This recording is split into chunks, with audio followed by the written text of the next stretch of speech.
नमस्ते, मी technician Shubhangi. जे समोर video पाहतायत तो आहे लोणावळा ते कर्जत या घाट सेक्शनमधला. जेव्हा देखील मुंबईला जाण्याचा योग येतो तेव्हा या लोणावळा आणि कर्जत यामधील जे घाट सेक्शन आहे इथला व्हिडिओ क्लिप करण्याचा मोह काही आवरता येत नाही. इतकं सुंदर असं हे निसर्गाचं दृश्य आहे. यानंतर जी ही बोगी पाहताय ही आहे हायर क्लास ACची. जेव्हा मी CSTला उतरणार होते तेव्हा सेकंड ACमधून उतरताना पाहिलं तर हायर क्लास ACची बोगी बाजूला असताना तिथे जाऊन कशा पद्धतीने कंपार्टमेंट्स असतात हे मला पाहायचं होतं आणि त्याचाच हा छोटासा क्लिप्स केलेली आहे.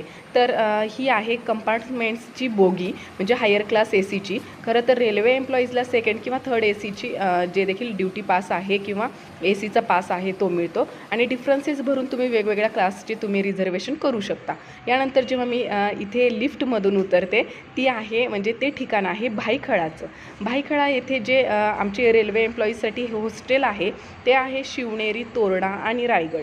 मागे जेव्हा देखील मी ट्रेनिंगला आले होते तेव्हा रायगड या हॉस्टेलमध्ये आमची मुलींची राहण्याची सोय केली होती, परंतु यावेळी मात्र आम्हाला शिवनेरी जे रेल्वे स्टेशनच्याच बाजूला आहे त्या हॉस्टेलवर आमची राहण्याची सोय केली आणि त्यावर देखील जे देखील वॉर्डनचं जो फ्लोअर होता तिथे CCTV वगैरे आहेत. त्यासाठी शिवनेरी या हॉस्टेलवर आमची राहण्याची मुलींची सोय केलेली होती. तिथे 3-4 रूम आहेत त्या मुलींसाठी ठेवलेल्या आहेत. बाकीचे जे फ्लोअर्स आहेत तिथे मुलांनाच राहण्यासाठी दिलेले आहेत.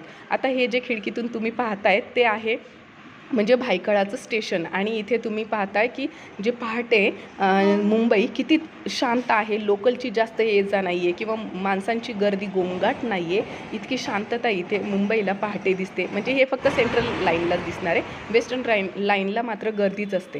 त्यानंतर इथे जे रस्त्याने जाताना मला समोर जे दिसलं ते हॉस्पिटल आहे, रेल्वेचं भायखळाचं हॉस्पिटल आहे. त्यानंतर वीर माता जिजाबाई भोसले यांचं प्राणी संग्रहालय देखील रस्त्याने जातानाच लागतं. म्हणजे जे आम्ही इन्स्टिट्यूटला जातो त्या रस्त्यावरच हे प्राणी संग्रहालय आहे, भायखळ्याचं हॉस्पिटल आहे. आणि त्यानंतर महत्त्वाचं म्हणजे या प्राणी संग्रहालयामध्ये फिरायचं असेल तर अख्खा दिवस पुरत नाही, इतकं मोठं असं प्राणी संग्रहालय आहे. मागे आम्ही आलतो तेव्हा इथे व्हिजिट केलं होतं आणि त्यानंतर जे इथं हिस्टॉरिकल प्लेस असल्यामुळे इथे कॅथलिक चर्च देखील खूप सुंदर आहे. धन्यवाद.